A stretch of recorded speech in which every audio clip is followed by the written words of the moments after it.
Hey everybody, welcome to C's Backstage. This is your all-access pass to everything you need to know to produce, to design, produce, and inspire your next event.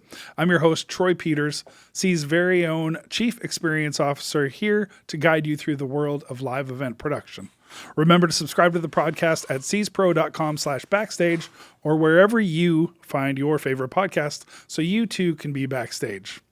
On today's program, we have Cris Joseph, Director of Business Development with the San Diego Wine and Culinary Center in downtown San Diego. Cris, thank you so much for being on our program. My pleasure. Thanks so much, Troy. Well, tell us, let's just start in case people, I think everybody should know about your event venue and the things that you guys offer, but share a little bit, just your sort of elevator speech of what it is that you guys do. You know, you're located right across from the Marquee and the Convention Center. You're in such a prime location, but what kind of events do you hold? How long have you guys been around? Tell us a little bit about the center. Sure, my pleasure. So we're about 600 steps from the San Diego Convention Center, and about 85% of our business comes from the conventions that come into San Diego and those surrounding hotels. They basically walk people right over to us if they are already booked out for something. So we've got a really great relationship with that. We are an event venue that is private. We're not open to the public for any other reasons. We're not a restaurant or anything else. We have currently 5 spaces. We just added the Harbor Towers, which is upper level and lower level, which increases for all of our spaces. We can do 1,400 people for an event. Wow. So yeah, it's pretty huge. Our smallest space is our Bordeaux cellar, and we're kind of a winery themed event space in the primary area, and then get a little more modern on our 3 other spaces. Bordeaux is it can handle 64 people seated or 100 people on a flow. Like I said, majority of our events are corporate parties where people have gone over to the convention center or they've been in town and they want to just have some drinks, have some really wonderful wine and beverage experiences that we do that are special.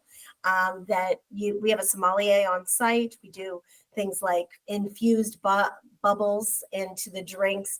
We do guess the $100 bottle of wine, a lot of different fun things that you don't really see at those regular old hotels and those kind of stuffy places. So Stuffy places. Well put. And it is such a unique venue. And I love that it is, you know, we're so used to seeing, you know, we go into a hotel ballroom and it's set the way it is. The food's going to be the way it is. But you guys are so much more bespoke, I think is kind of a good word for what you offer. And I didn't even realize you had that much space. That's incredible.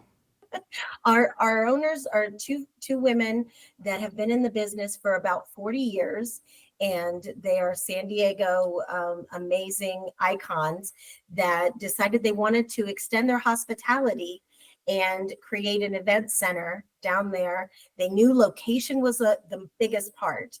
So location, and they took over in 2013, and we've just kind of grown every year since then.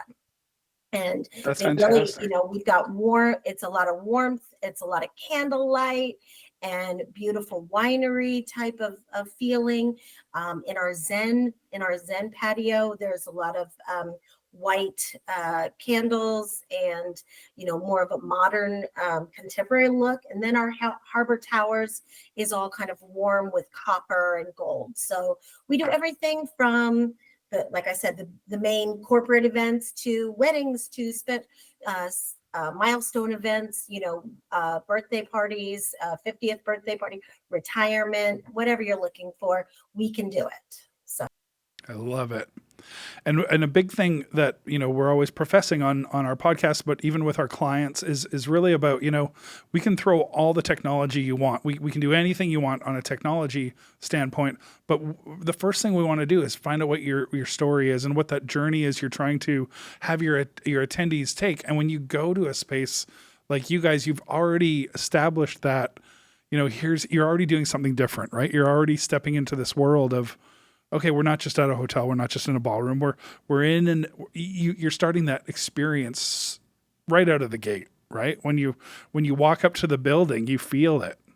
feel a little Tuscany, you feel a little French, you feel a little like this coziness that even just the color scheme of everything, the wine barrels, all of that makes it just feel a little different. You feel a little transported. So we love that, and we love to be able to have that cozy feeling for people, because sometimes they've been 3 days on a walking a trade show floor with fluorescent lights overhead, and it just gets really intense for them. So it's nice to come and have it be a soft space for their eyes even, and just Yeah. have an enjoyable experience. But we will do a complete full meeting space. We do, LED, all of the LED walls, whatever you're looking for. You guys can provide that at our venue. And that's the key, right? It's so customizable, and just not even just your venue, but talking about offsite venues, that are just more unique, that have more opportunity to create these close touch sort of environments where you can bring in an outside vendor, outside florist, an outside AV company, whatever that is. Give us some like pointers on the best way to work with you and an outside. So say we're coming in to bring in an LED wall, right, or something for one of your events. Tell us a little bit, like, what are some good pointers to like really kind of help planners sort of be able to envision the space and be able to work with, maybe they, a lot of the big conventions that will come into town and be at the convention center probably have an AV company that travels with them. So if they're going to come over to you, what are some things that help you kind of do that job? Or if anybody's looking at doing an offsite, what are those things you want to think about? Because it's not the same as being in a big box. Right, right. I mean, it's just, you can't just look at a two-dimensional diagram and get the vibe of the space. So I always take a video and walk all the way through the space, and I send it to my clients so that they've got that on their phone. They can share that with their AV people. They can share that with whoever. So I can walk them all the way through, even starting at the loading zone. This is where you're going to load in from. You're going to come all the way through here. We've got cutouts and the ramps. We can get you in this way. We want to, my background, I was over 21 years in event rentals. So my thing is, I would always create these giant tents in the middle of somebody's field or tennis court or wherever. So I'm always concerned of how is the load in, how is the load out? What way can we make this the easiest on the vendors and make this the easiest on the people? So it's the least amount. Many times I was going to people's homes and they wanted to resume, their natural events or their natural day-to-day life. And so I want to get in, get out with the least amount of impact on the people. So that's been my thing. So I think that beyond the diagrams, doing the videos, getting in, getting out. We're a kind of a crazy venue. We don't allow any tape of any kind. We don't allow duct tape or gaffer's tape or any of that stuff. We actually had you were talking about horror stories. We had a little horror story of our own during Comic-Con. We always get sold out because of where our location for Comic-Con. So we had a venue that came, or a vendor came in from LA. Big deal vendor comes in. We tell them all the things. They say, yeah. Sign all the paperwork. They put all of their stuff down. And when they ripped it up, they ripped the floor ceiling right off of it. All of the texture just came right off the floor. So we had giant arrows on our throughout our whole venue. And it cost $20,000 and we had to shut down for 2 weeks. To redo that floor. To redo that floor. Yeah. So yeah. I mean, what I would tell people is your venue knows best. Don't, kind of listen to them and what they're saying, because they've already gone through this most likely. And just kind of, if there's rules, they're usually in place for your own good. Yep. Absolutely. We do a lot of events in, again, those unique spaces, somebody's home or a museum or something that it is, you've got to really be careful. And I'm surprised because I know, having been in your space, that, you really do feel transported when you walk in there. You feel like you're in Napa Valley somewhere, right? At some winery or back have a house at Mondavi or something like that. It really is. And so I think maybe if you're a little more seasoned like myself, you know right away, like, okay, ask before you do anything. Like, don't tape down. Let's look at that. That's obviously been painted and textured, and yeah. And that's the other thing, is that even when you talk to the seasoned guy, and that has to get all the way down to the boots on the ground guy that's actually Yep. doing the install that day. So, just making sure that all that, I mean, your organization, you guys are on top of it. And I know that. And I've known Richard forever. So Right. like I said, but just making sure that it's translated all the way through to the guys that are doing the actual thing. So, but it's just we live and we learn. That's what event business is. We're always So true. kind of firefighting on things and trying to figure things out. And people will come and throw things at us, and we're just juggling. And I think that's one of the reasons why I've loved it and done this for over 28 years.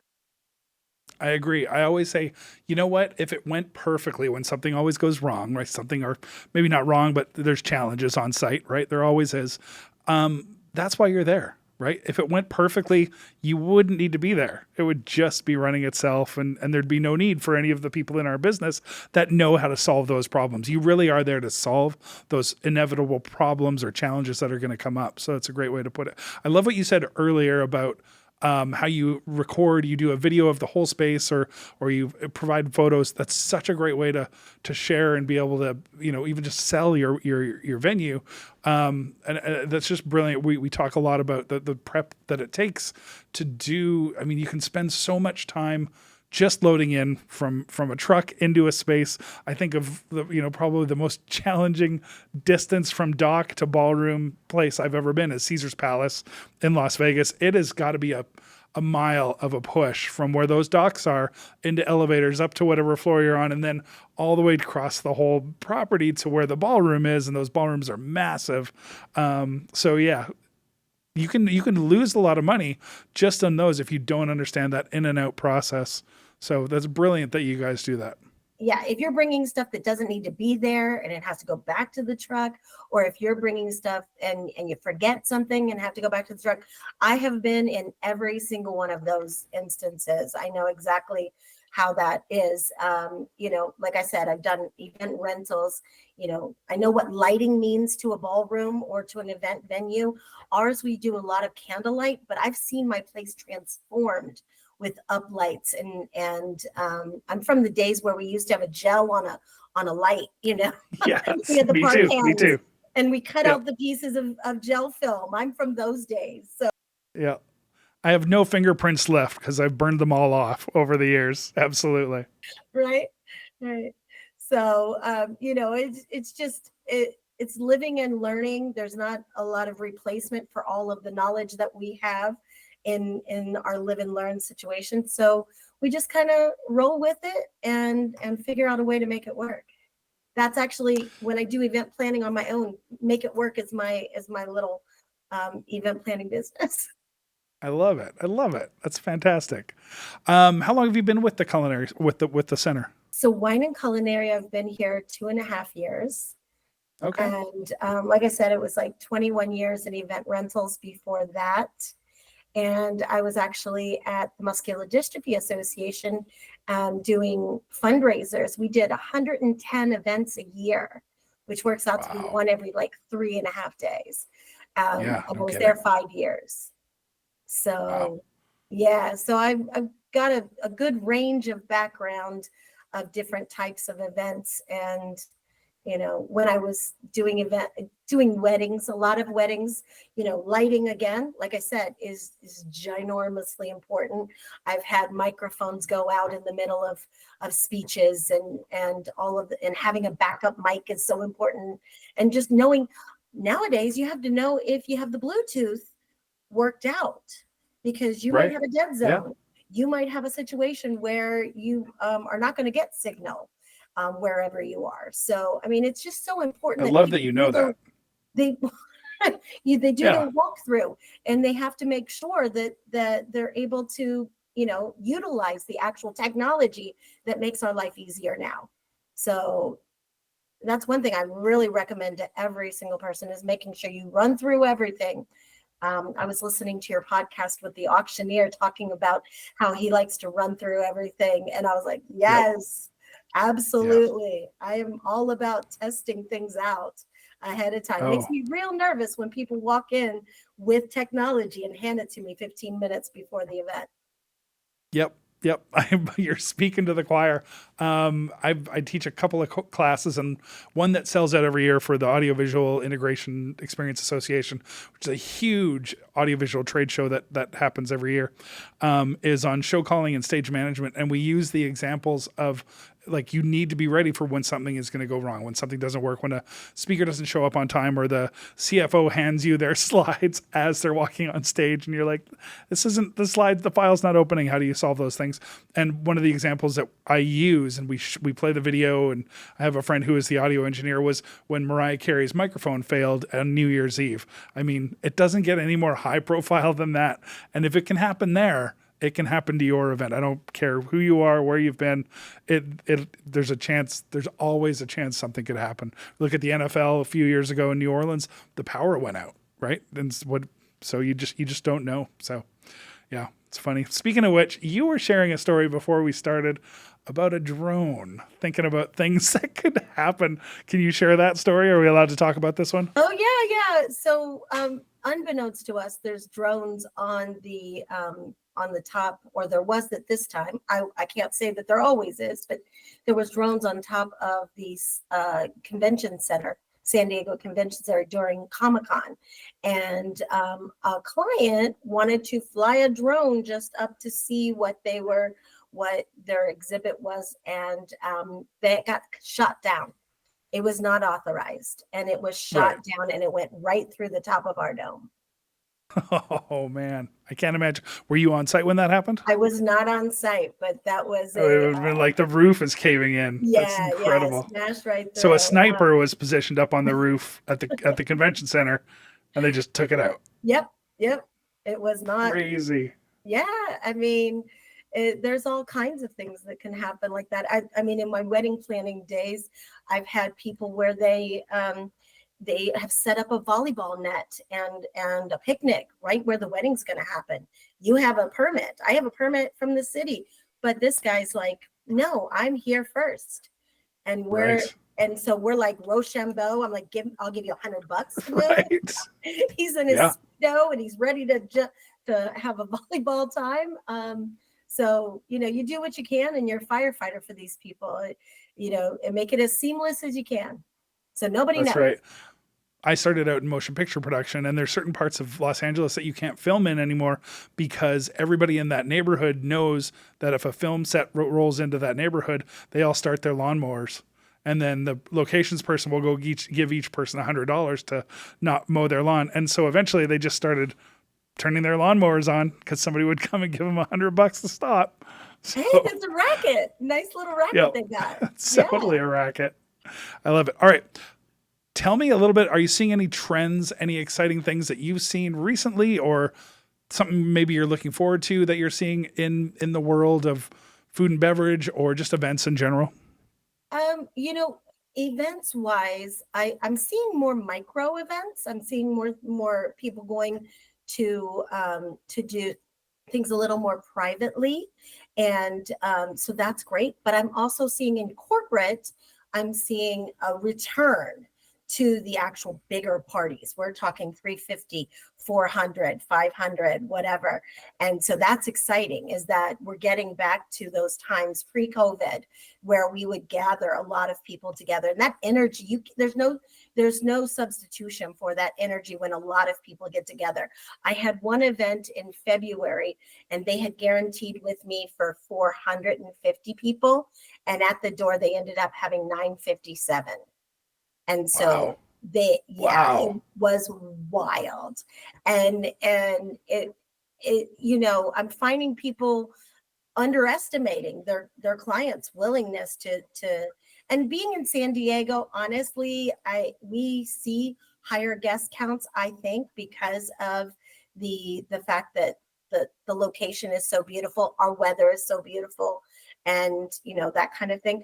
But if food and beverage wise, I'm seeing a lot of kind of molecular, some I can't say molecular, Well, molecular.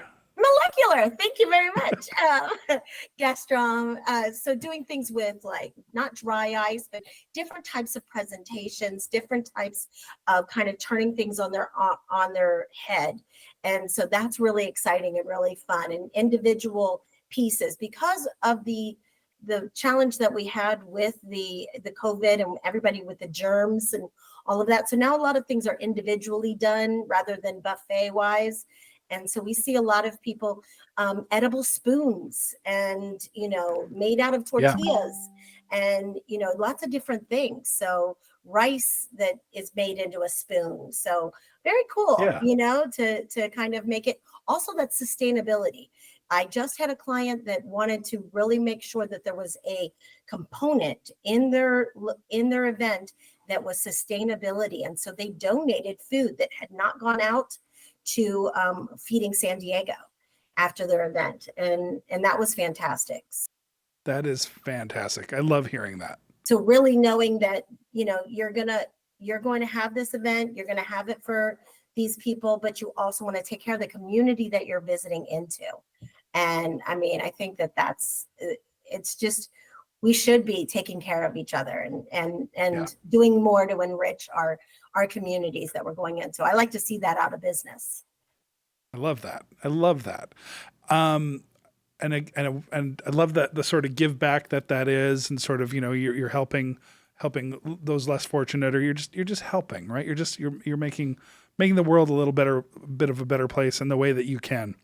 And I want to segue that into, you guys are hosting PCMA, the Professional Convention Management Association's October education event, which is a very unique event with Will Curran. He's going to speak about event analytics and how you can pull the best data out of your event, and in order to make it better going forward. So I think, myself as the president of PCMA Southwest, I'm really grateful that you guys are hosting that. I really want to say, typically I end these with, how can they get in touch with you? I'm going to first say, come out to the PCMA event on October 29th. It's going to be amazing. It's a breakfast, and I looked at the menu that you guys have prepared. You want to share any of that? Yeah, we're pretty excited. So, my team got to kind of brainstorm a little bit, and they were very excited to put together a mimosa bar and a Bloody Mary bar and some, I think some macchiato, chicken chiquiles, and then acai bowls that we're going to be, you can build yourselves. And so it's going to be some healthy stuff, some delectable stuff, some really wonderful. So we're excited to be having you guys over to our venue, and excited to hear Will speak. Will that be on something that will be taped so that I can, because since I'm going to be out of town, I want to hear it. That's a good point. Maybe we should look at C's Productions being one of the sponsors of PCMA, of possibly coming down and recording. Tyler's listening in on our record as we're doing this. We'll see if we get Tyler down there and do a record for us. That's a great idea. Great idea. We'll definitely do that. Like I said, when in preparation for our today, I've been watching and listening to your podcast, and I'm not usually a podcast girly. So I've been listening, and I think they're fantastic. So thank you. I like listening. I'm learning a lot of things. So, and you're never too old to learn, and you can have X amount of decades and still learn a lot. So, yep. That's the goal, right? Always be learning. I love that. Well, tell the people how they can get a hold of you if they wanted to learn more and maybe rent your space out. How can they get a hold of you, Cris? It's Cris at San Diego Wine and Culinary.com. CRIS at San Diego Wine and Culinary.com. Perfect. Well, Cris, thank you so much for being on our program. Really appreciated hearing this side of the business and how unique event spaces can be used in the best possible way. Our pleasure. Thank you so much. Absolutely. This has been C's Backstage, your all-access pass to everything you need to know to design, produce, and inspire your next event. Remember to subscribe to the podcast at cspro.com/backstage or wherever you get your favorite podcasts so you too can be backstage. And if you've got time, come down, because I'm already salivating a little bit thinking about the food on October 29th, which is just a couple weeks away, for the PCMA Southwest education event. Thanks again, Cris. We will see you soon.